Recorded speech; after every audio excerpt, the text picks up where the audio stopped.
우리 하나님은 말씀이시죠? 말씀.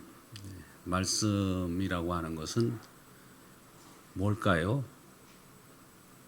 어떤 전달하는 내용일 수도 있습니다. 말씀을 우리가 하나님 말씀을 받기 때문에 전달하는 내용입니다. 근데 말씀이 우리에게 그대로 전달되면 말씀 그대로 받은 우리가 말씀 안에 있을 때는 아무 문제가 없습니다. 근데 말씀 밖으로 나와 버리면 그 말씀이 아니죠. 말씀 밖에서는 말씀이 아니고 말로 변합니다. 말로 변했을 때는 말씀이 말로 변했다는 것은 뭔가 문제가 있다는 거예요. 말씀 그대로 전달돼서 말씀은 말씀하신 대로 이루어지는 내용이 말씀인데 이루어지지 않는 일이 벌어지는 거예요. 말씀일 때는 빛이 있으라 하매 빛이 있어요. 그대로. 그죠? 빛이 있으라 하매 빛이 있었다 그랬잖아요. 그 말씀이죠. 근데 말씀을 거역한 말씀 속에서 빠져나와서 말씀을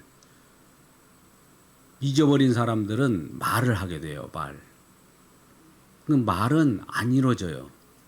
이렇게 합시다 하면은 그거 이루어지는 것이 아니라 반대한 사람들이 있어요. 어떤 사람은 말대로 한번 해봅시다. 의견이 그렇게 의견을 모아주는 사람이 있는가 하면 반대로 그렇게 하지 맙시다라는 반대가 나오는 거예요. 그러니까 말씀과 말의 차이는 말씀은 그대로 이루어지는데 말은 이루어질 수도 있고 안 이루어질 수도 있는 거예요. 사람들은 무엇인가 같이 뭐 합시다 하면 그 이루어질 수도 있고 또 반대하는 그런 사람들이 있기 때문에 이루어지지 않을 수도 있는 거예요. 그러니까 인간들은 이제 말씀 밖으로 나온 자들은 왜 말씀 밖으로 나왔습니까? 사단의 유혹에 의해서 범죄함으로 말씀 밖으로 나왔기 때문에 그 말도 다 틀린 말이에요. 선악이라고 하는 그 말을 사람들이 이거 선하다 이 말이 어떤 사람은 맞는 말인데 다른 사람들에게는 틀려요. 또 이것은 악하다 했는데 그 사람들은 악한 줄 알았는데 다른 사람들에게는 선한 것이에요. 그렇게 달라져 버렸어요. 제가 지금 이 말씀을 하는 이유가 있습니다. 하나님 말씀은 그대로 이루어져 버리는데 인간이 말씀 밖으로 나와서 어떤 말을 하면은 이루어지지 않는다는 거예요. 안타까운 일이죠. 그러니까 이루어지지 않는 세계 속에서 뭔가 하려고 해도 노력을 해도 어떤 성과가 있겠습니까? 성과가 없으니 얼마나 많은 사람들이 힘들어하고 애통해 하겠습니까? 그 세상 속에 우리가 살아가는 거예요. 말씀 있는 그 세계 속에서 말씀 밖으로 나와가지고 말로 살아가는 세계 속에서 살아가다 보니 여러 가지 갈등도 있고 문제도 있고 애통도 있고 탄식도 있고 그런 겁니다. 근데 특별히 오늘 제가 이 말씀 드리는 것은 노벨 문학상을 수여한 한강이라는 작가가 이런 표현을 했어요. 언어의 실타래. 언어의 실타래. 언어는 말이잖아요. 실타래. 자기가 표현하는 문학 작품은 언어의 실타래라는 측면에서 그 작품 언어를 구사했다는 거예요. 그러면 그 언어, 이 말을 어떻게 구사했느냐? 생명을 파괴하는 것을 반대하는 그러한 내용으로 언어의 실타래를 풀었다. 이 말씀을 한 겁니다. 굉장히 의미 있는 말이에요. 자기는 말을 하고 싶은데 생명의 말씀처럼 생명을 파괴하는 것에 반대. 즉 지금 생명은 파괴되어 가고 있는 거예요. 계속 싸우고 말싸움도 하고 그러잖아요. 논쟁도 하고. 이런 사람 죽이는 말로부터 생명을 파괴하는 말로부터 이걸 반대로 생명을 파괴하는 것을 방어하는 언어의 실타래가 되고 싶다라는 그런 표현을 했습니다. 우리 총신의 교수 중에 김지찬 교수라는 분이 있습니다. 언어의 직공이 되라 이런 말을 했어요. 언어의 직공. 말을 잘 해서 작은 말이라도 천냥빚을 갚는다는 말이 있잖아요. 그런 말로 정말 가감없이 진실된 말을 하면 사람을 살리는 말이 되는데 그것이 말씀과 거의 유사해서 사람을 살릴 수도 있지만 말이 말씀과 멀어지면 말씀을 거역하는 말이 되면 말씀은 생명의 말씀인데 말씀과 거역하는 말씀은 무슨 말씀일까요? 죽이는 말씀이다 이거죠. 그러면은 한강이라고 하는 작가가 자기는 그런 표현을 언어의 실타래라는 표현을 했을지라도 우리는 그 말씀 속에서 그 말 속에서 우리 주님이 증거하는 내용을 우리가 낚아챌 줄 알아야 됩니다. 할렐루야. 우리는 항상 설교자들은 어떤 예수 그리스도를 증언할 수 있는 배경들을 찾아요. 어떻게 보면 주님을 어떻게 드높일까 생각하다 보면 그렇게 그런 이 한강의 노벨 문학 표현 속에서 언어의 실타래가 생명을 파괴하는 것을 방어한다라고 하는 놀라운 논지가 전 세계적으로 지금 막 회자되고 있단 말이죠. 왜? 노벨상을 탔으니까. 그 입술에서 나오는 저 말이 무슨 말일까? 시상을 하면서 상을 탈 때 어떤 말이라도 기자들은 막 적으려고 난리칠 거 아니에요. 그 내용이 그거예요. 언어의 실타래. 말의 실타래. 말이 어떻게 구사되느냐에 따라서 사람을 죽이고 살린다는 겁니다. 우리는 오늘 이 말씀을 먼저 드리는 이유는 살리고 죽이는 일이 하나님의 말씀에 의해서 좌지우지 된다는 거예요. 근데 항상 우리가 말씀을 쥐고 살아가야 사람을 살릴 거 아닙니까? 살리는 말씀이니까. 근데 말씀 없이 인간들이 시장에서 또 혹은 어떤 사업장에서 생활 속에서 그들만의 말만 하면 죽이는 말밖에 안 돼요. 그들 속에 말씀을 집어넣어야 돼요. 말씀이 누구십니까? 말씀 육신되어 오신 누구를 집어넣으면 될까요? 예수 그리스도. 예수 그리스도를 집어넣는다는 것이 우리 마음대로 됩니까? 은혜를 받아야죠. 그러면 예수 그리스도를 말하는 그 자체가 생명을 살리고 예수 그리스도를 증언하는 이 자체가 많은 사람을 살리는 건데 예수 그리스도 이 얘기가 많이 나옵니까? 예수 그리스도의 말씀의 내용이 많이 우리 속에 얘기합니까? 사람들 살아가는 거 보면 예수 얘기를 하지 않고 다른 얘기가 대부분이지 않습니까? 그러면 그들에게 지금 한강 작가는 생명을 파괴하는 것을 방어하는 언어의 실타래를 말하고 있는데 우리는 생명을 파괴하는 것으로부터 방어하고 생명을 주려면 예수 그리스도가 언어의 실타래가 되는 거예요. 언어의 직공이 되라는 말이 맞는 거예요. 그래서 오늘날 저도 그래요.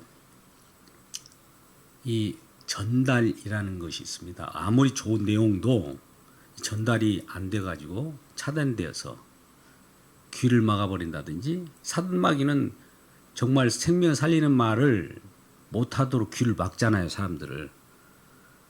생명의 말씀을 전하는데 누가 막겠습니까? 사단이 막죠. 저 사람 생명 죽은 자를 살리니까 살리지 못하도록 막아내는 것이 뭐예요? 중간에서 사단이 막아냅니다.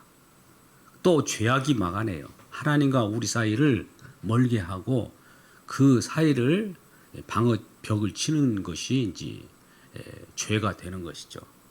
그러면 죄가 벽이 거치고 죄가 사라진다면 어떻게 할까요? 생명이 전달되는 거예요. 자, 오늘 지금 고넬료라고 하는 이방이 있어요. 이건 백부장입니다. 이달리아 부대 백부장. 백부장이라면 100명 정도의 부하를 거느리는 자예요. 이제 오늘날 한 중대장 정도 됩니다. 그러면 100명 정도 거느리는 백부장이 이방인이에요. 고넬료. 그러니까 지금 가이사라의 그 군대에 주둔되어 와 있는 거예요. 로마로부터 파병되어 온 가이사라라고 하는 곳에 주둔되어 와 있는 백부장 고넬료예요. 근데 그도 이방이지만 이 유대인들의 신앙을 본받아서 유대교를 받아들이게 된 것 같아요. 유대교는 하나님 믿는 신앙이잖아요. 우리도 하나님을 믿는 신앙 맞고요. 근데 차이가 있는 것도 있고 공통분모가 있는데 일단 유대교도 하나님을 믿는 신앙이에요.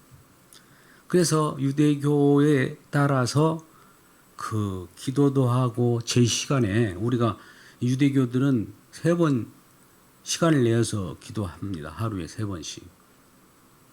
이슬람 교도들도 기도해요. 그 시간에는 다른 것 제패해버려요. 밥도 안 먹고요. 회의하다가 그 시간 딱 되면 기도합니다. 어떤 시간을 정해놓고 한다는 것은 어떤 규례이잖아요. 규칙이고. 그러니까 유대인의 규례에 따라서 기도를 해요. 또 유대인들은 많은 사람을 또 구제하기도 했어요. 왜 성경에 나오는 것은 과부애를 도우라, 가난한 자를 돌아보라, 구제하라 이런 내용이 있거든요. 근데 유대교의 지침에 따라서 구제도 하고 있었어요. 그러면 그런 부분들을 이제 하나님은 만물을 다 보고 계시잖아요. 그 유대교를 믿는 저 고넬료가 하는 행동을 하나님 알까요, 모를까요? 알죠. 기독교에서 기도하고 구제하는 그 부분도 하나님 알까요, 모를까요? 알아요. 근데 여기는 지금 유대교예요. 아직 기독교가 아니에요. 그렇다면 여기 보세요. 지금 이 그는 경건하여 온 집안과 더불어 하나님을 경외하며 백성을 많이 구제하고 하나님께 항상 기도하더니 누가요? 고넬료. 지금 이 굵기는 뭐예요? 기독교적인 기도와 구제를 한 겁니까? 유대교적 구제와 기도한 겁니까? 유대교적 기도예요. 뭐 이 유대교적 이 본문을 가지고 유대교를 끌어와 가지고 구제해, 기도해, 그러면 응답받아. 그러면 될까요, 안 될 거예요? 아직은 지금 유대교예요, 지금 여기는. 그죠? 그런데 하루는 제9시쯤 환상 중에 9시쯤은 유대교적 9시입니다. 우리나라 시간으로 보면 6시간을 더 더하면 돼요. 오후 3시쯤 되겠죠? 환상 중에 봄에 하나님의 사자가 들어와 이르되 고넬료야 하니 고넬료가 주목하고 봅니다. 두려워서 무슨 일입니까? 할 때 천사가 이르되 내 기도와 구제가 하나님 앞에 상달되어 기억된 바 되었으니 이제 여기가 문제가 되는 거예요. 잘 보세요. 고넬료가 제 시간에 기도를 했어요. 또 구제도 했어요. 뭐에 따라서요? 유대교를 따라서. 근데 하나님은 이걸 받아들인 것처럼 너의 기도와 구제가 하나님께 상달되었다라고 표현되어 있어요. 표현되어 있다고요. 그러면 이방인의 기도를 들으시는 하나님인가? 유대교의 기도를 들으시는 하나님인가? 이런 의심이 나오잖아요. 그죠? 여러분, 유대교의 기도를 하나님이 들으실까요? 그 행위를 보겠죠. 아까 그랬잖아요. 하나님은 기독교인들의 행실도 보고 있거니와 이방인들 혹은 이교도들이 어떤 행실도 다 보고 있어요. 뭐 그 기도가 아름답게 보였다 그런 차원이 아니라 그냥 이방인들 혹은 이 기독교가 아닌 유대교의 그 행실도 보고 있었다는 거예요. 그러면 이런 하나님이 가만히 볼 때 얘를 한번 들었어야 되겠다 이런 마음이 들 거예요. 그죠? 하나님 입장에서는. 그리고 천사를 보냈다는 것은 하나님이 이 천사를 보냈다는 건 하나님 대리하는 분이에요. 천사가. 그러면 천사는 하나님을 대리하는 자이기 때문에 하나님이 지금 이 유대교를 믿는 고넬료의 기도와 구제의 행실을 보고 있는 거예요. 이 유대교뿐만 아니라 다른 이 이방 이교도들도 그 기도와 구제하는 모습들이 다 있어요. 그걸 보고 그들도 보고 있는 거예요. 하나님은 다 만물을 보고 계시니까. 그런데 이 고넬료의 그 마음은 누군가를 향하는 그 열심이 있구나라고 생각해서 그를 어떤 하나님을 예수 그리스도를 증언하는 자로 들어 쓰기 위하여 그를 주목했다는 말로 받아들여야 됩니다. 이 해석이 굉장히 중요해요. 여기 무조건 막 이렇게 기도에 또 이 구제를 잘했기 때문에 하나님이 응답했다 이렇게 하면 안 된단 말이죠. 지금 그 말을 하려고 한 거예요. 어려운 거예요, 이 말이. 모든 만물을 다 보이셔요. 우리 주님은 이방인들이 헛된 짓을 하는 것도 다 보고 계시고. 그런데 이러한 열심이 있는 것은 보고 계신단 말이죠. 그것을 이 열심을 다른 열심으로 돌려보려고 하나님이 이제 선택한 거예요. 뭐 하기 위하여? 하나님의 도구로 쓰려고 선택한 거예요. 그래가지고 어디로 보냅니까? 내가 지금 사람들을 요바에 보내어라. 베드로라고 하는 시몬을 청하라. 시몬이란 자를 만나라는 거예요. 청해서. 어디로 가서요? 요바라는 곳에 가서 그는 무두장이 시몬의 집에 유숙하고 있다. 무두장이라고 하는 시몬의 집에 베드로라고 하는 시몬이 있다는 거예요. 시몬은 똑같은 시몬이에요. 베드로라는 시몬을 무두장이 시몬 집에 지금 거기에 유숙하고 있으니까 그쪽에 가가지고 어디 부하를 보내가지고 그를 만나라는 거예요. 무두장이 시몬이라는 거 뭡니까? 무두장이가 뭐예요? 뭐 피쟁이라고도 표현하는데 가죽 공예업자라고 할까요? 그 무두장이 시몬이 있다는 거죠. 가가지고 그 집은 지금 해변에 있어요. 마침 말하던 천사가 이제 가고 고넬료가 집안 하인 둘과 또 부하 가운데 경건한 사람 하나를 불러가지고 이 일을 알려주는 거예요.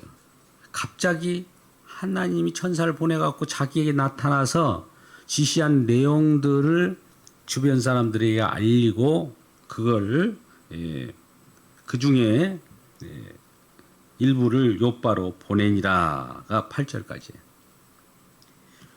이튿날 그들이 길을 가다가 그 성에 가까이 갔을 때 이제 그들을 요바로 보냈으니까요. 요바는 지금 해변에 있대요. 그래가지고 고넬료가 자기 부하들 보냈어요. 그래서 이 시몬이 있는 베드로가 있는 요바에 보내게 되었어요. 그 고넬료 부하를. 이제 그들 부하들이 길을 가다가 그 성에 가까이 갔을 때, 요바 성에 가까이 갔을 때 그때에 베드로는 뭐 하고 있었느냐? 베드로도 기도하려고 지붕에 올라가니 그 시각은 제6시더라. 9절 말씀입니다. 6시면 12시 정도예요. 낮 12시. 그가 시장하여 먹고자 하매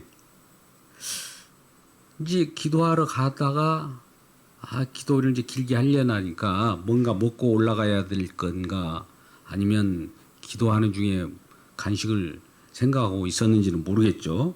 그런데 시장하여 배가 고파서 먹고자 하매 사람들이 준비할 때 먹는 음식을 준비하겠죠. 황홀한 중에 하늘이 열리며 지금 베드로는 이미 예수를 믿고 있어요. 지금 여기 사도행전 10장이니까 베드로는 지금 예수를 믿었잖아요.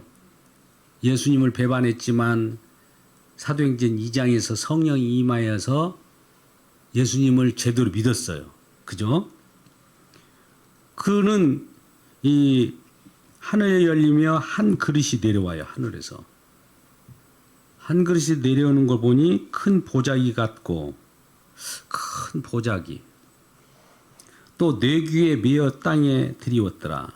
네 귀에 모퉁이 귀를 딱 메어서 내려오는 거예요. 보자기. 그 속에 뭔가 담겨져 있겠죠? 그 안에는 12절에 땅에 있는 각종 네 발 가진 짐승. 땅에 기어다니는 네 발 가진 짐승 그 속에 들어있는 거예요. 보자기 속에. 또 기는 것들이 있어요. 그리고 공중에 나는 것도 있어요. 근데 이 환상 중에 이걸 보니까 구약 성경을 아는 베드로 입장에서는 먹어서는 안 되는 짐승들이에요. 구약의 레위기 11장 이하에 보면 먹어야 될 것, 먹지 말아야 될 것. 쉽게 말하면 이건 부정한 것, 정한 것 이렇게 정했어요. 음식으로. 거기에 보면 비닐이 있는 어류는 먹고 비닐이 없는 어류는 먹지 못하게 돼 있어요. 비닐이 있는 어류는 뭡니까? 말 그대로 이 비닐이 있는 거고, 비닐 없는 건 뱀장어나 이런 것들은 비닐이 없잖아요. 미꾸라지 같은 것은. 비닐이 있는 것은 뭐예요? 붕어나 잉어나 이런 것은 비닐이 있잖아요. 또 그 속에는 여러 가지 이것도 아니고 저것도 아닌 애매모호한 것들은 못 먹게 돼 있어요.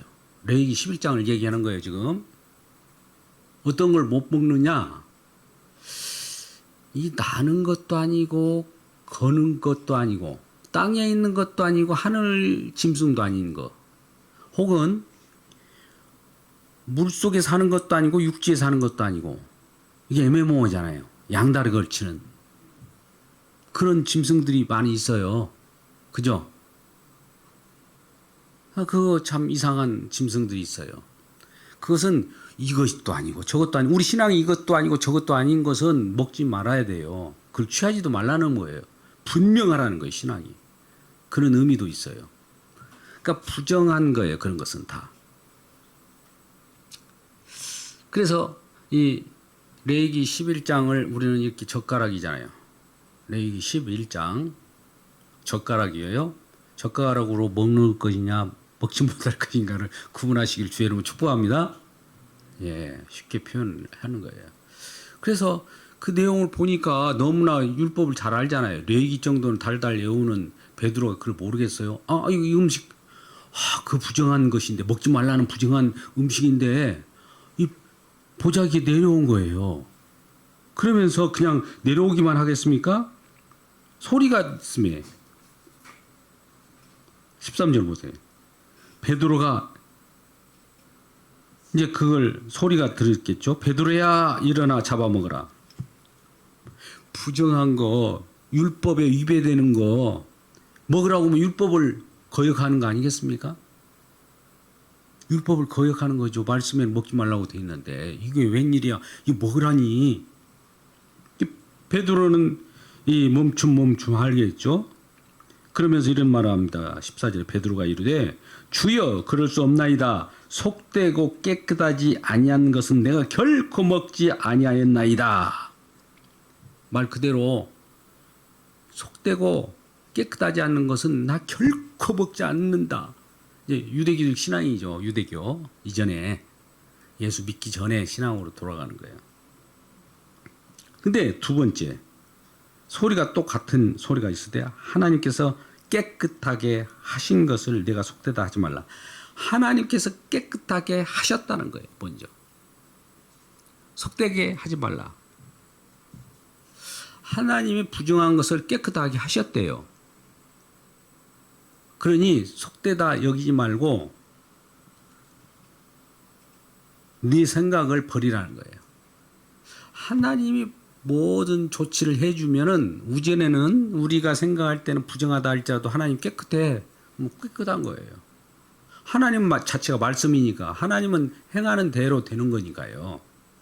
우리로는 조금 전에 부정한 거였는데 하나님 말씀이 딱 임하였어요. 말씀이 싹 들어왔어. 말씀이라는 그 말씀은 아까 생명을 살리는 말씀이잖아. 속된 그 부정한 것이 깨끗하게 돼버린 거예요.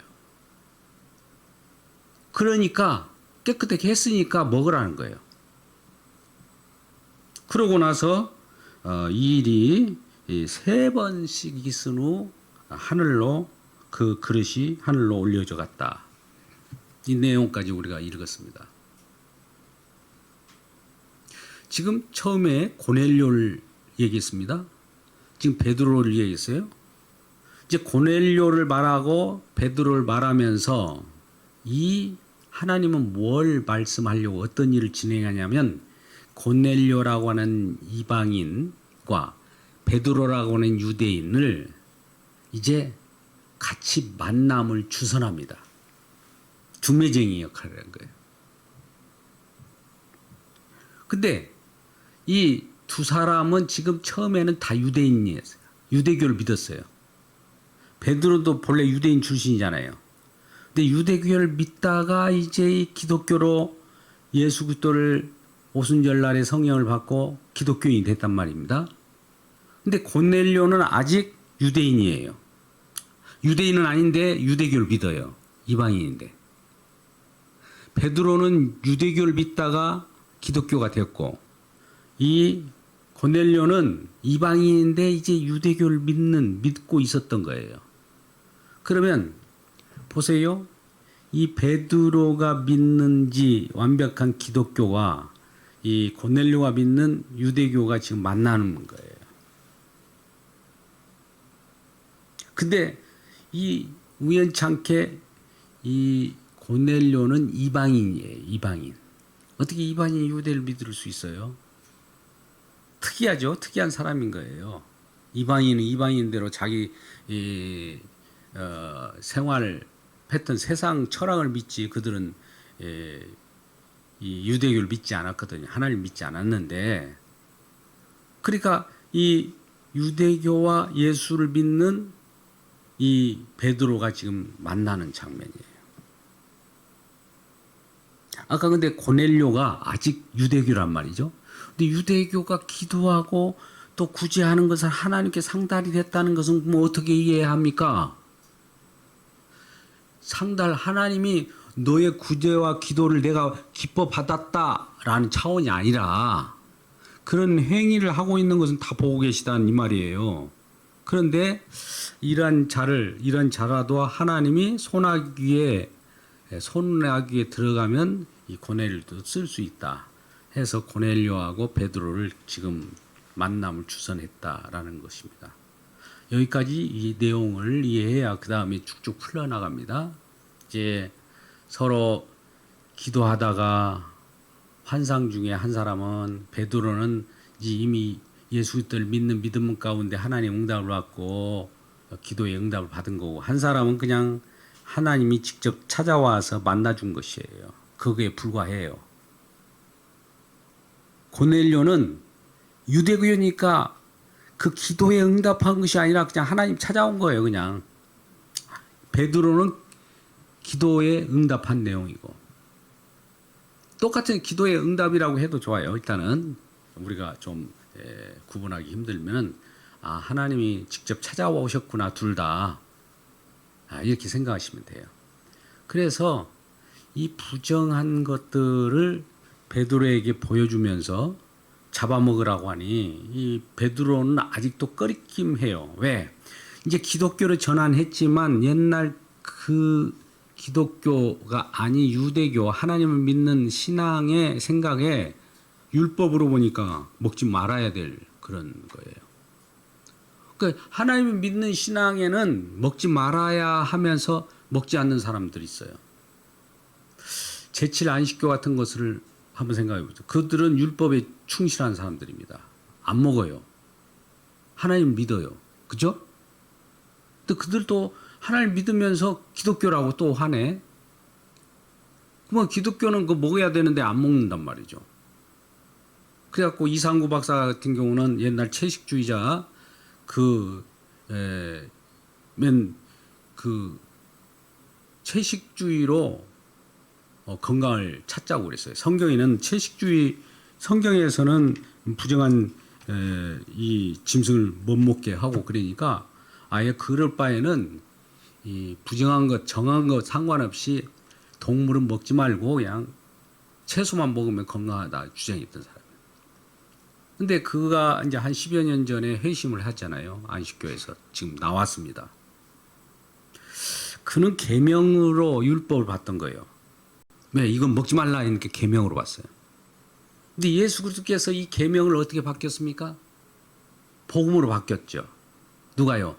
계명을 우리가 지킬 수 없었던 그것을 우리 주님께서 다 이루시고 계명이 복음으로 바뀐 거예요. 하나님의 약속의 성취로 본 거란 말이죠. 그러니까 이상구 박사도 성경을 율법인 계명으로 보지 않고 언약으로 봤단 말이죠. 그래갖고 언약을 자꾸 얘기해요.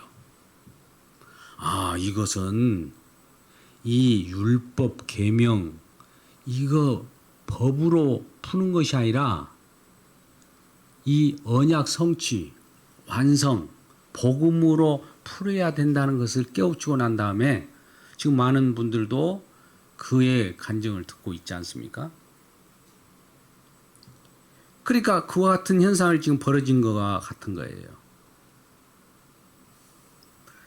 이제 그 뒤에 내용들은 이제 오늘 10장을 하기 때문에 전반적으로 말씀만 드릴 테니까 나머지는 계속 읽어보시고 묵상하시 바라면서 말씀 뒷편을 지금 증언하고자 합니다. 이제 14절부터 15절 말씀을 지금 가장 핵심적으로 이 보자기 속에 있는 부정한 것을 먹지 않았는데 먹으라고 해가지고 그러고 나서 환상을 보고 끝나는 장면이었는데 그 위에 이제 그 환상대로 눈에 보이는 대로 이제 이루어져요. 17절부터는 베드로가 본 바 환상이 무슨 뜻인가 속으로 의아해해요. 아, 내가 이게 꿈을 비몽사몽간에 이게 기도하다가 꿈을 꿨는 건지 환상을 봤는데 하면서 의아해하면서 그러고 있는데 마침 고넬료가 보낸 사람들이 베드로한테 찾아온 거예요. 아이고 찾아오니까 베드로가 그 환상에 대하여 생각할 때 성령께서 그에게 말씀하시되 두 사람이 너를 찾으니 일어나 내려가 의심하지 말고 함께 가라. 성령이 지금 그 베드로는 이미 예수를 믿는 상황 속에서 성령이 임하니까요. 그냥 의심하지 말고 따라가라는 거예요. 누가 고넬료가 보낸 사람이 있었잖아요. 그래서 베드로가 내려가 그 사람들을 보고 이르되 내가 곧 너희를 찾는 사람인데 너희가 무슨 일로 왔느냐. 이제 물론 알고 있죠. 환상을 봤기 때문에 누가 너를 찾아올 때 그를 찾아가라 따라가라고 했으니까 이제 찾아온 사람이 왔을 때 너희가 무슨 일로 왔느냐. 말은 이렇게 무슨 일로 왔느냐 했지만 나 찾는 자들 맞습니까? 이 말이에요.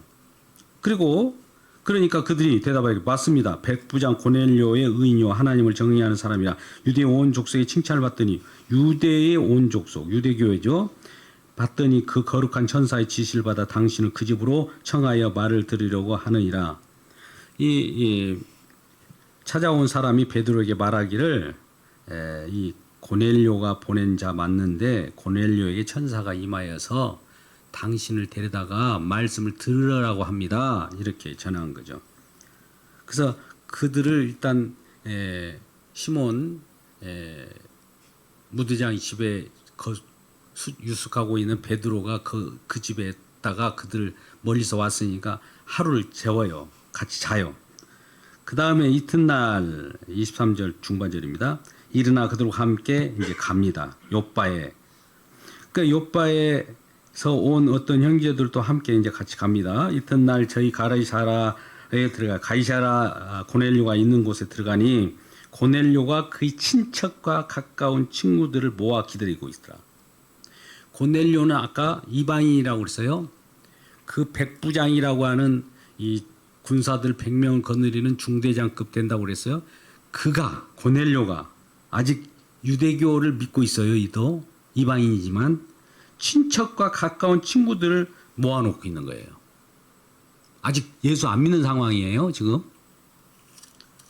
근데 마침 베드로가 들어올 때 고넬료가 맞아 발 앞에 엎드려 절해요. 25절 말씀 잘 들어요. 베드로가 이제 막 들어갈 거 아닙니까? 고넬료 집에. 고넬료가 자기 친척과 형제들이 같이 함께 모여 있는 거예요. 그러면서 고넬료가 인사를 하는 거예요. 베드로에게. 엎드려서 그것도 크게. 그러니까 26절에 베드로가 이러지 마세요. 일으키면서 이르되 일어서라. 나도 사람이다. 사람. 나도 사람이야. 당신하고 똑같아. 더불어 말해야 돼. 들어가 여러 사람이 모인 것을 보고. 여러 사람이 누구예요? 고넬료 친척 가족들. 이제 베드로가 말합니다. 유대인으로서 이방인과 교제하게 하며 가까이 하는 것이 위법인 줄도 너희도 알거니와. 이 말 잘 들어보세요. 28절이요. 베드로가 말하는 거예요. 유대인으로서 이방인과 교제 같이 어울리는 것은 가까이 하는 것은 위법이다 이거예요. 유대교에서는 위법이에요. 그게. 유대교는 자기들은 선민 사상이 꽉 찼어요. 혈통적으로 우리만 천국에 해당된다라고 생각하고 저 이방인들은 이전에 심한 말로 그들은 이렇게 표현했다고요. 천국에 지옥의 땔감이라고. 그런데 유대인들과 이방인은 어울리지도 않았어요. 상종도 안 했어요. 인사도 안 했어요. 피해도 안 했어요. 또 같이 어울리면 불법이라고 그랬다고요. 그런데 그런 것을 알지 않느냐. 이제 베드로가 그렇게 얘기하는 거예요. 유대인과 이방인과 만나는 것은 불법인 줄 알거니와 하나님께서 내게 지시하사 아무도 속되다 하거나 깨끗하지 않다 하지 말라고 하시기로 부름을 사양하지 아니하고 왔노라. 나는 지금 유대인인데 이 백부장이 이방인인데 이방인을 만나는 것은 지금 유대교적으로서는 이것도 불법이다. 이방인을 만나는 이 자체도. 그런데 그런 깨끗하게 한 거를 사양하지 말라 하기로 이 환상이 보았던 부정한 것을 사양하지 말고 먹으라 하듯이 부정한 이방인을 맞아들으라 하는 말로 이해하고 왔다 이 말이에요. 자, 우리는 하나님 말씀 액면 그대로 들으면 부정한 것을 잡아먹으라 하니까 부정한 것을 실제로 잡아먹는 경우도 있을 수 있어요. 뭐 그것도 다 해소됐습니다. 지금은 미꾸라지 같은 거 먹어도 이상이 없어요. 돼지고기 안 드시나요? 안 드시려면 저와 갖다 주세요. 근데 유대인들은 안 먹어요. 유대교니까 율법을 지키니까. 근데 예수님께서 그 모든 것을 깨끗하게 하셨잖아요. 하나님 깨끗하게 하셨잖아요. 먹어도 되는 건데 그리 아직도 그걸 모르고 있기 때문에 먹는 것도 물론 깨끗하게 했거니와 영적인 의미로서 유대교와 이방인을 섞어서 교제하게 했다고요. 서로 장벽이 되었는데 아까 만남을 주선한다고 했잖아요. 만남. 굉장히 중요한 거예요. 이제 유대교하고 이 이방인하고의 차이가 없는 건 뭐냐? 유대교와 이방인의 차이가 없이 섞었다는 것은 유대교로 만드는 거냐? 이것도 아니에요. 이방 종교로 만드는 거다? 이것도 아니에요. 뭘로 통일시키냐? 기독교로 통일시키는 거예요. 만남의 주소는 이방인을 데려다가 유대교인들을 데려다가 이 둘을 통일시키는 방법은 유대교로 통일시키는 것도 아니고 이방인으로 통일시킨 것도 아니고 성령에 의해서 기독교로 통일시킨 거예요. 이게 중요한 거예요. 근데 아까 역설스럽게도 유대교도 아닌 이방인이 고넬료가 유대교를 믿고 있어요. 또 이상하죠? 어떻게 이방인인 유대교하고 상관없는 그 백부장인 고넬료가 어떻게 유대교를 믿느냐? 그때 이렇게 보기에 좋았겠죠. 또 이방인이에요. 유대교를 믿어도 이방인이에요. 끝까지 한번 이방이면 끝까지 이방인인 거예요. 유대교 사회에서. 그런데 그 이방인과 유대교 출신인 베드로가 만났다 하더라도 유대교로 통일시키는 것도 아니고 이방인으로 통일시키는 것도 아니고 기독교로 만남을 추선해 버린 거예요. 그러니까 유대교와 이방인은 만나는 것은 서로 지금도 구분이 있어요. 구분이 있지만 통일시키는 방법은 기독교로 성령으로 통일시키는 방법밖에 없다 이게. 할렐루야. 우리도 이 사람 저 사람 만날 거예요. 딱 구분이 있죠. 저 사람은 삶은 저 사람대로 삶이 있어요. 그리고 이쪽 사람은 이쪽 사람은 삶이 있는데 똑같이 그 삶을 통일시켜 버릴 수 있습니까? 네 집도 내 집이야. 내 집도 네 집이고 막 아무데나 막 드날거리고 서로 같은 집입니까? 그건 아니잖아요. 구분은 되어 있으되 뭘로 통일입니까? 예수 믿는 것에는 동일하다 이거죠. 성령 안에 있는 자는 똑똑이래요. 집은 달라도. 우리 삶이 다 다르잖아요. 우리 얼굴도 다 달라요. 예를 들어서 최충호 목사님이 정진영 목사님 얼굴 다른데 이 통일시킨다고 그래서 최충호 목사님 얼굴을 둘 다 통일시켜 버릴까요? 아니면 정진영 목사님 얼굴로 두 사람을 통일시켜 버릴까요? 이거 아니잖아 이거죠. 이 말은 유대교로 통일도 안 되고 이방인으로 통일도 안 되고 뭘로? 예수 믿는 것은 통일이 되죠. 최충호 목사님도 예수 믿고 정진영 목사님 예수 믿는 것은 통일이잖아요. 예수를 누가 믿어요? 성령 안에서 믿게 하잖아요. 우리 모두가 마찬가지예요. 사람은 달라도 예수 안에서 하나인 거예요. 그죠? 이걸 만들어내는 거예요. 이건 갈라디아서 3장 28절에는 이제 이런 내용이 유대인이나 이방인 헬라인이나 종이나 자유자나 여자나 남자나 그리스도 안에서 하나이라 그래요.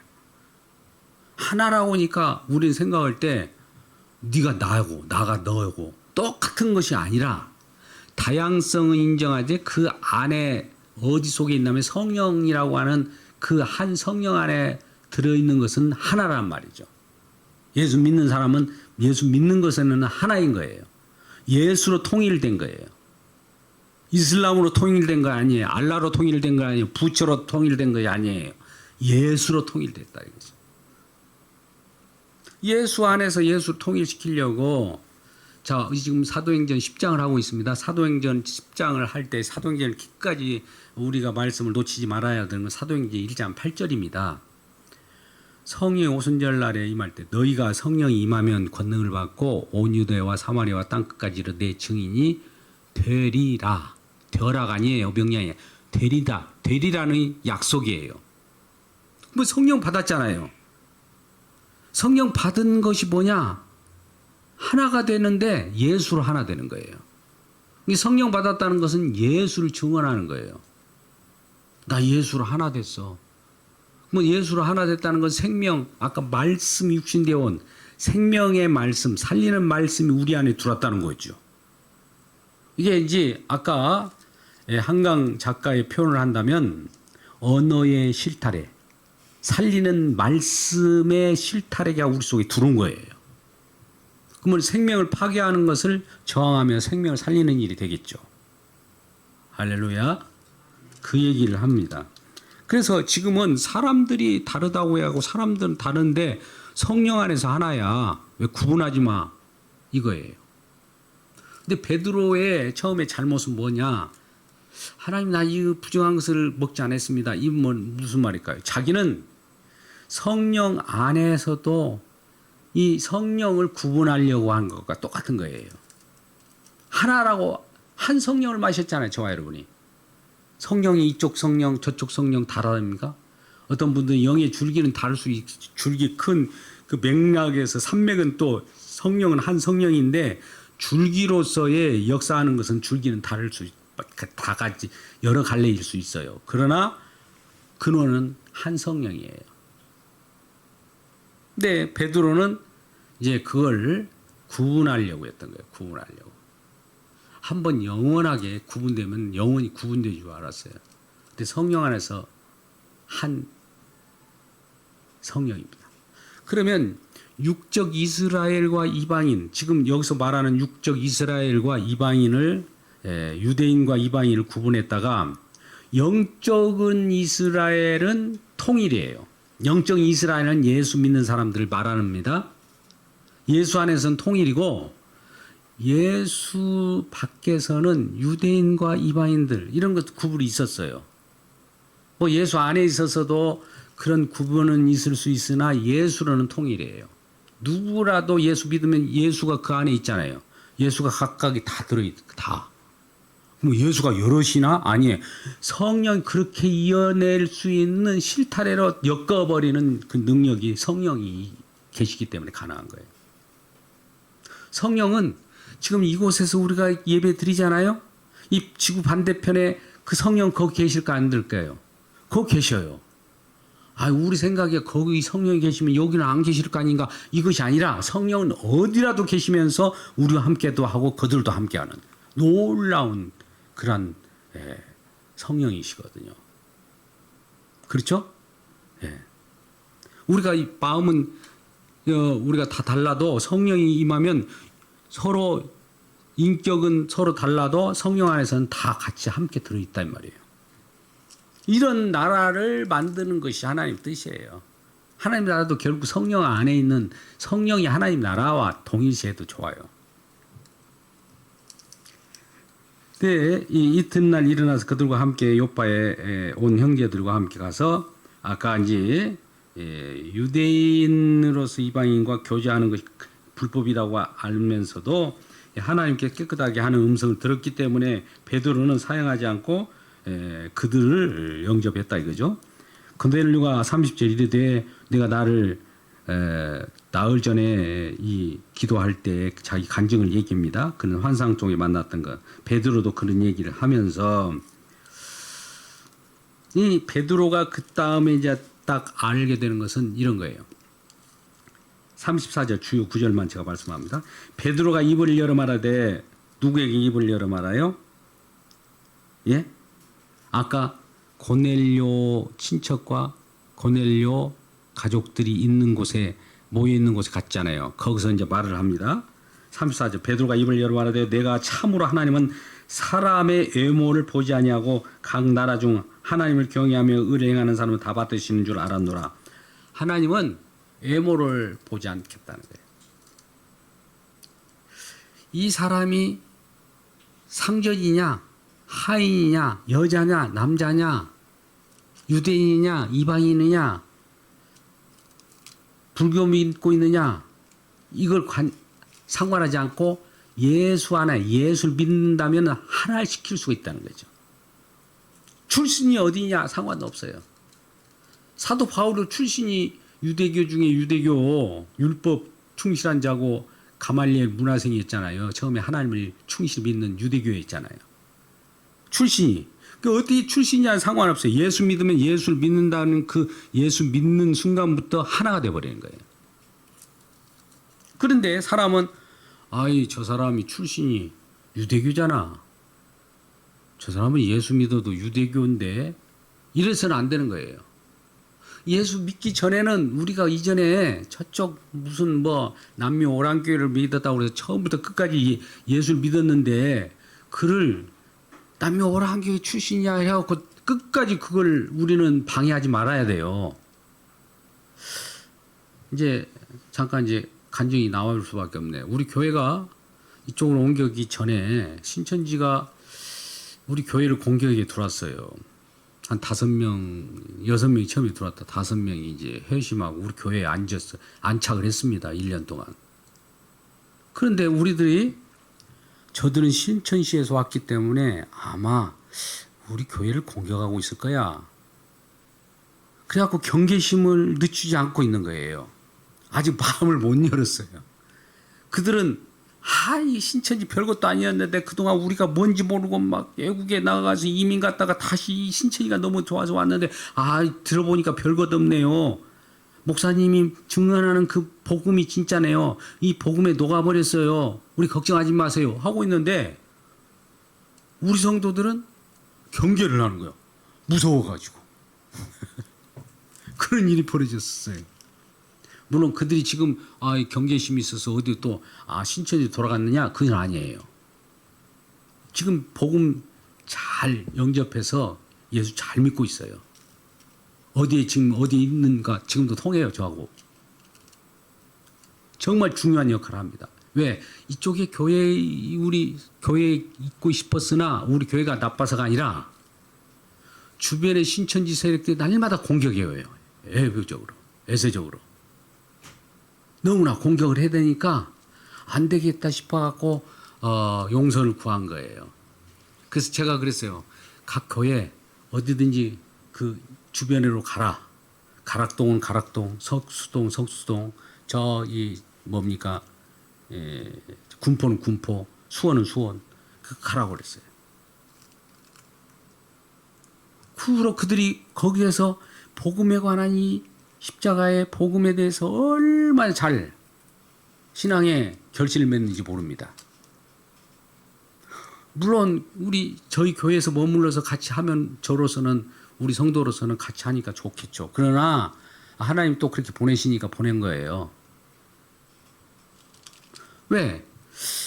우리도 베드로처럼 아까 베드로의 문제점 처음에 문제점 뭐냐? 경계심을 늦추지 않은 거예요. 경계심을.